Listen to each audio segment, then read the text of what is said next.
네, 생성형 AI 만나기 수업을 함께하고 있는 산서초등학교 교사 이석훈이라고 합니다. 이번 시간에는 생성형 AI의 윤리적 문제를 살펴보고 우리가 지난 시간 만들었던 AI 융합 도구로 만든 그 결과물들을 갤러리 프로토타입에 이제 올려서 우리가 휴대폰이나 인터넷으로 만나볼 수 있는 작은 전시회를 직접 꾸며보는 시간을 가져보도록 하겠습니다. 먼저 생성형 AI의 이제 윤리적 문제를 다뤄보도록 하겠습니다. 우리에게 굉장히 유용한 도구인 생성형 AI이지만 결국 사람이 아니기에 어떤 양심이나 판단력이 부재하죠. 그로 인해서 자연스럽게 인간들이 느낄 수 있는 그런 윤리적 문제들이 발생하게 됩니다. 그래서 크게 윤리적 문제 4가지로 데이터 프라이버시 문제, 그리고 편향과 차별 문제, 그리고 저작권, 그리고 책임 소재 문제 등 총 4가지가 크게 나타나는 문제점이라 볼 수 있겠습니다. 첫 번째, 데이터 프라이버시. 개인정보는 보호되어야 되고 또 AI 시스템이 이 데이터들을 수집하고 저장하고 분석하는 그 방식이 모두 안전해야 되겠죠. 수많은 빅데이터들을 활용하기 때문에 유출 사고라던가 또는 악용될 수 있는 일들이 과거에 비해 훨씬 더 커진다고 볼 수 있겠습니다. 그래서 이 데이터 프라이버시 문제는 어떤 데이터를 수집할 것인가, 또 그 데이터를 어떻게 저장하고 또 어떻게 암호화할 것인가, 그리고 이 데이터에 접근할 수 있는 권한은 누가 지닐 것인가, 그리고 수집된 데이터는 어디에 어떤 용도로 사용될 것인가, 이런 부분들이 데이터 프라이버시 관련 문제라 할 수 있겠습니다. 그래서 AI 시스템이 학생의 학습 기록을 수집하고 학습 패턴을 분석하지만 이를 제대로 보호하지 않고 데이터 유출이 발생할 경우에 학생의 심각한 프라이버시를 침해하는 결과로 이어질 수 있는 거겠죠.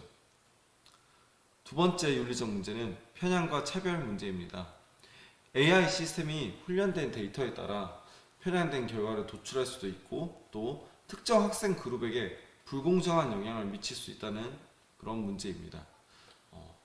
AI가 훈련된 데이터에 특정 편향이 포함되어 있을 수 있고 또 AI의 의사 결정이 특정 그룹에게 불리하게 작용할 수도 있으며, 그런 문제 때문에 AI 시스템의 작동 방식이 투명하게 공개되어야 한다는 이런 부분들이 함께 의논되어져야 되는 문제로 대두되고 있습니다. 아무래도 빅데이터를 수집하고 그 만들어진 모델로 인해 결과물을 생성하는 AI 입장에서는 이게 어떤 편향이 있을지, 어떤 결과를 초래할지에 대해 알 수가 없습니다. 쉽게 말해 선정되는 데이터 자체도 이미 그 속에, 인터넷에 있는 수많은 데이터 속에 편향되거나 부정적이거나 잘못된 정보가 포함되어 있다면 그 데이터 값으로 인해 결과 값이 많이 치우쳐질 수 있다는 거죠.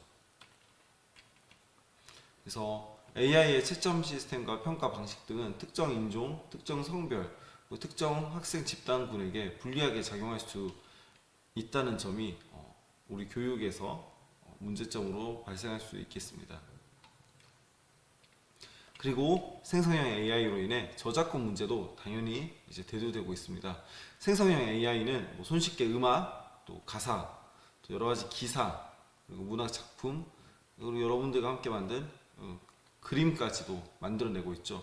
이와 관련해서 수많은 저작권 문제를 일으킬 가능성이 굉장히 지금 높아지고 있습니다. 그래서 AI가 생성한 콘텐츠의 저작권은 누구에게 있는지, 또 생성된 콘텐츠를 어떻게 사용할 수 있을 것인지, 그리고 AI가 생성한 콘텐츠를 사용할 때 어떻게 인용하고 또 어떻게 출처를 밝혀야 될지에 대해 사회적으로 논의가 필요한 상태라고 보고 있습니다. 그래서 AI가 생성한 텍스트나 이미지를 무단으로 사용하는 경우에도 저작권 침해 문제가 발생할 수 있다는 점이 생성형 AI의 윤리적 문제의 하나라 볼 수 있습니다. 마지막으로 책임의 문제입니다. AI 사용에 따른 책임 소재를 명확히 함으로써 문제 발생 시에 적절한 대응이 필요해지게 됩니다.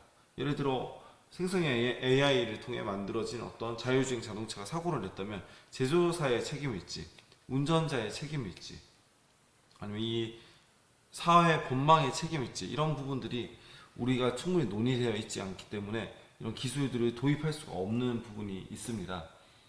사실 제조사 입장에서 그걸 다 책임져야 된다면 그런 제품을 출시하기가 어렵겠죠. 또 반대로 그런 것들을 소유자, 운전자가 책임져야 된다면 AI로 인해 발생하는 문제들을 책임지기 어려운 소비자들은 결국 생성형 AI의 선택을 하지 않게 될 수 있습니다. 그래서 사용자 책임, 교사와 학교는 AI 도구의 사용에 대한 책임을 가져야 하는 부분, 또 동시에 AI 개발자도 이런 학습이 모델링된 값과 데이터들을 책임지고 설계한 사람이기 때문에 개발자의 책임이 분명히 생기고요. 또 법적 책임을 통해서 법적 문제 발생 시에 책임 소재를 명확히 규명할 수 있는 법과 그런 사회적인 합의 그리고 테두리가 필요하다고 볼 수 있겠습니다. 그래서 AI가 정말 이제 우리 교육에서 심각한 부분은 여러 가지 데이터를 학습해서 결과를 생성해 줬는데 또 사람들은 생성형 AI가 생성했다고 하면 무조건적으로 믿게 되는 경향이 있죠. 그로 인해서 학생들이 잘못된 지식과 정보 또는 부정적인 학습 결과를 얻었을 때 이 책임은 누구에게 있는지 우리 교육계에서는 같이 한번 고민해 볼 필요가 있겠습니다. 네, 그리고 생성형 AI가 발달함에 따라 인간들이 이제 고민해 볼 수밖에 없는 문제인 그런 딜레마 상황을 저희들이 직접 한번 경험해 볼 수 있는 사이트가 있습니다. 모랄머신이라는 사이트입니다. 흔히 알려진 트롤리 딜레마라 해서 이제 공리주의 같은 것들을 고민해 볼 수 있게 하는 사이트인데요. 한 명을 죽일 거냐, 여러 명을 죽게 할 거냐, 또는 운전자를 죽게 할 거냐, 지나가는 행인을 죽게 할 거냐 하는 그런 직접적인 우리 현실에서 마주할 수 있는 문제점들을 고민해 볼 수 있게 하는 사이트입니다. 그래서 moralmachine.net을 치고 사이트에 접속을 하면 이런 식으로 화면이 뜨는데요. 제가 접속을 하면 이런 사이트가 뜹니다. 그래서 평가를 시작하면 자동차에 5명이 타고 있고 이렇게 사람을 발견했는데 이제 멈추지 못하는 거죠.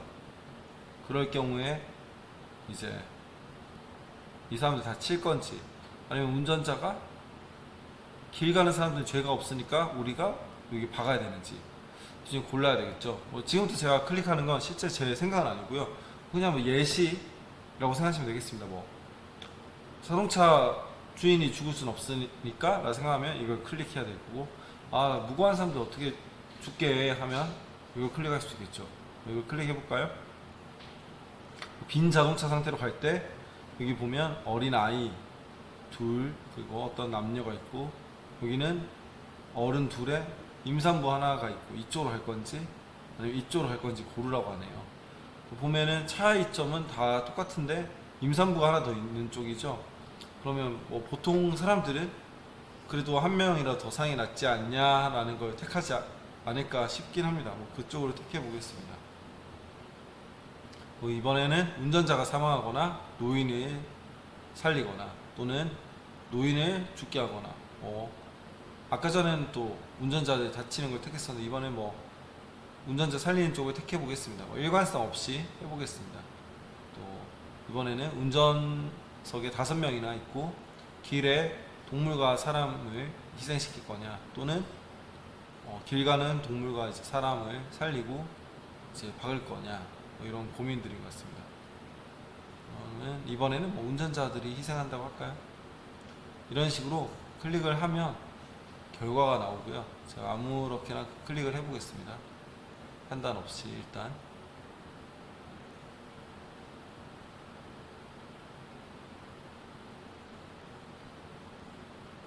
네, 그러면 결과가 끝나고 이런 제가 이거에 대해서 어떻게 생각하는지 택할 수 있고요. 최종 결론이 제가 막 클릭했던 게, 저는 이제 젊은 사람보다 노인을 더 선호하고, 희생자 숫자를 저는 별로 생각하지 않고, 승객 보호에 대한 생각도 없고, 그리고 체력에 대한 고민 안 하고, 사회적 가치관에 대한 요 아까 요 의사 가방 같은 걸로 의사라는 의미였나 보네요. 여기는 도둑이고 개입에 대한 회피, 개입을 많이 할 거냐 안 할 거냐 할 때 약간 개입을 좀 더 중요시하는 성향, 성별, 그리고 종에 대한 법규 준수에 대한 부분 이런 식으로 저희가 지닌 제 자신이 지닌 성향이 모럴머신 사이트에서 나오니까 한번 체험해 보시기 바랍니다. 네, 그럼 지금까지 저희가 함께 만든 융합 AI 융합 작품들을 휴대폰에 우리가 직접 갤러리를 만들어 보는 실습을 해보겠습니다. 그래서 휴대폰에 어떤 화면으로 우리가 휴대폰 상에서 이렇게 갤러리를 만드는 과정들을 직접 한번 체험해 볼 건데요. 그걸 이제 실현할 수 있는 도구 중에 하나가 오븐이라는 도구입니다. 카카오에서 서비스하는 도구이고요. 카카오 오븐에 먼저 가입을 하고 여기서 새로운 프로젝트 만들기를 클릭할 예정입니다. 그 다음에 프로젝트에서 우리가 만들 것은 휴대폰용으로 보는 거기 때문에 모바일 사이즈를 선택할 것이고요. 그리고 생성한 프로젝트에서 대문 사진을 업로드하고 또 이제 업로드할 때 영상 파일을 업로드가 안 됩니다. 그래서 영상 파일을 GIF 파일로 수정한 뒤에 그리고 GIF를 이 갤러리에 올려보고 그리고 화면들끼리 전환되는 아이콘과 그리고 그 아이콘들 간에 하이퍼링크처럼 연결돼서 움직일 수 있게 설정을 해줍니다.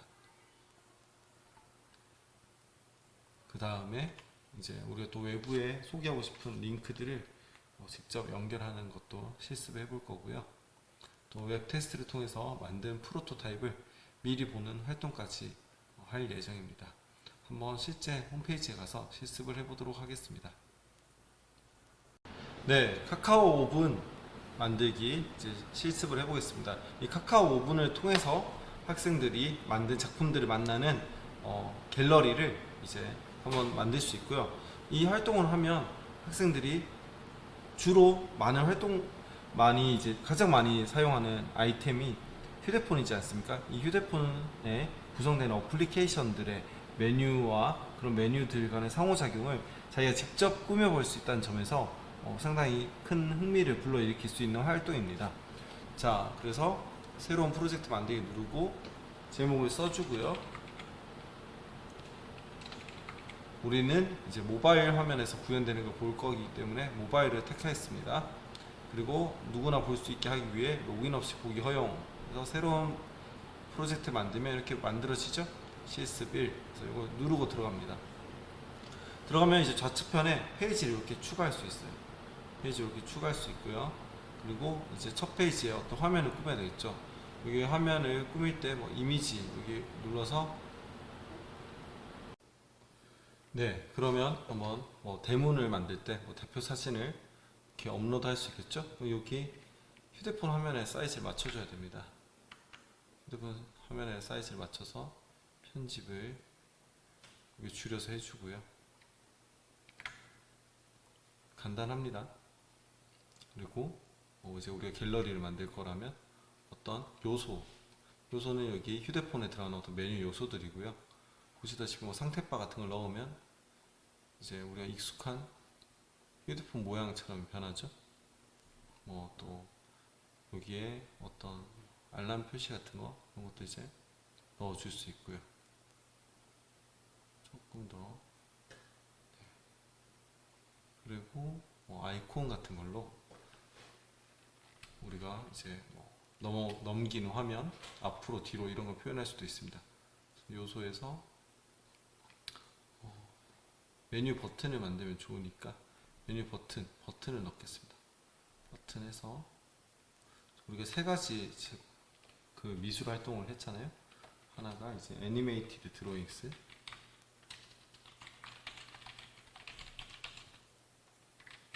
너무 좀 큰 느낌인가요?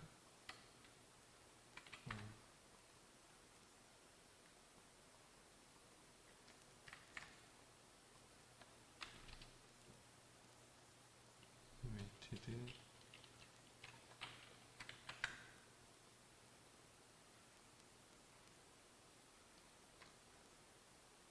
또 이제 두 번째 넣어서 두 번째는 일루전 디퓨전. 세 번째 버튼은 이제 3D 모션 이런 식으로 넣을 수 있겠죠. 그래서 뭐 글자 크기도 이렇게 줄일 수 있고요. 이걸 클릭하면 그 화면에 이제 넘어가게 있다 이제 만들 겁니다. 이렇게 버튼을 이제 해놓고 제목을 넣어준다면 요소에서 제목해서 이스폰 갤러리 이런 식으로 넣고 이제 아이들에게도 꾸미라고 할 수 있겠죠. 그 외에 다양한 요소들로 더 꾸밀 수 있는데 여기 화면 이제 넣는 것들을 해봐야 돼서 넘어가겠습니다.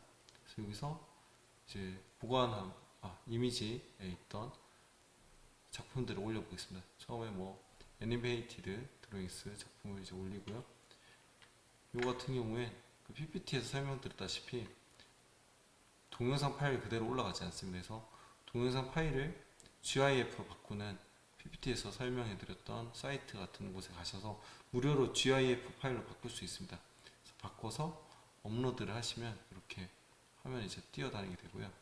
또 다른 화면에 이제 우리가 그렸던 일루전 디퓨전 결과물들 넣고요. 히딩크도 넣고요.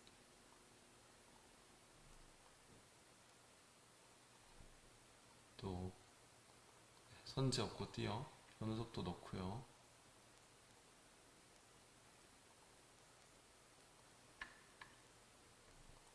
구름 같은 것도 넣을 수 있겠죠. 이렇게 넣어주면 갤러리가 대충 어느 정도 완성됩니다.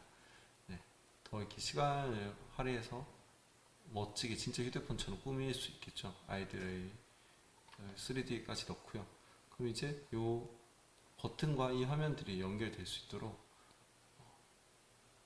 연결해 줘야 됩니다. 그래서 오른쪽 연결하면 이제 링크 연결하기 해서 페이지 여기 지금 애니메이티드니까 우리 두 번째 종이랑 연결되게 해주고요. 여기 일루전 디퓨전 또 보내기 링크 연결하기 해서 페이지 3페이지랑 연결해 주고요. 그리고 3D 모션은 7페이지네요. 링크 연결하기 페이지에서 7페이지와 연결해 줍니다. 그리고 여기 안에서 일루전 디퓨전 안에서도 넘기면은 이 그림들을 볼 수 있게 요 아이콘을 할까요? 요 아이콘 넣어주고요. 여기도 넣어주고 똑같이 컨트롤 C, 컨트롤 V 단축키로 다 넣어줍니다. 그런 다음에 얘를 이제 링크 연결하기 위해서 그 다음 페이지를 연결해주고 얘도 링크 연결하기 위해서 그 다음 페이지 얘도 링크 연결하기 위해서 그 다음 페이지 얘는 원래대로 돌아가는 버튼을 새로 만들어도 되는데 일단은 원래대로 돌아가기로 이렇게 해놓겠습니다. 그렇게 할 수 있고요. 또 이렇게 내가 만든 요소가 마음에 든다 하면 이런 걸 이제 보관함에 저장을 하시면 보관함에 여기 기본 오브젝트로 저장이 되게 됩니다. 이렇게 클릭하면 언제든지 이렇게 뜰 수 있게 내가 자주 사용할 것 같은 건 보관함에 저장을 해두시면 이렇게 편리하게 사용할 수가 있습니다.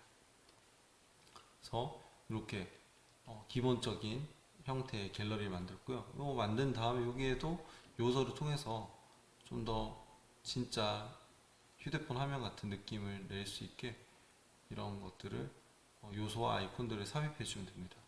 상태바 같은 것들 이제 아래쪽에 넣을 수도 있고 위쪽에 넣을 수도 있고요. 또 타이틀 같은 걸로 어떤 위쪽에 일루전, 디퓨전, 갤러리 이런 식으로 해서 그런 걸 해서 모두에게 넣어주면 좀 더 휴대폰 화면처럼 느껴지겠죠. 얘도 다 일루전, 디퓨전, 갤러리로 삽입해주고 여기는 이제 3D 이렇게 만들면 아이들끼리 아 너가 만든 화면 참 멋지다, 오 너가 만든 갤러리에 이런 작품들도 멋진데 하면서 서로 구경할 수 있겠죠. 그럼 이걸 어떻게 서로 이제 볼 수 있느냐, 여기 보시면 프로젝트 위쪽에 보시면 공유 옵션을 통해서 공유할 수도 있고요. 또 웹 테스트가 있습니다. 웹 테스트를 이제 QR 코드나 URL에서 요걸 찍으면 이 화면을 찍은 학생들에게 이 화면이 전달되고 그 화면 속에서 클릭을 통해서 구동이 가능합니다. 그래서 선생님들도 이 화면 그대로 찍으면 제가 만든 이 페이지를 한번 직접 보실 수 있을 거고요. 그동안 만든 작품들을 올려서 한번 자기가 만든 갤러리를 실습해 보시면 좋겠습니다.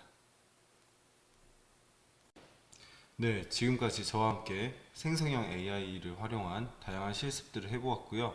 다음 시간에는 빅데이터와 인공지능을 이해하고 빅카인지를 활용할 리터러시 실습이 예정되어 있습니다.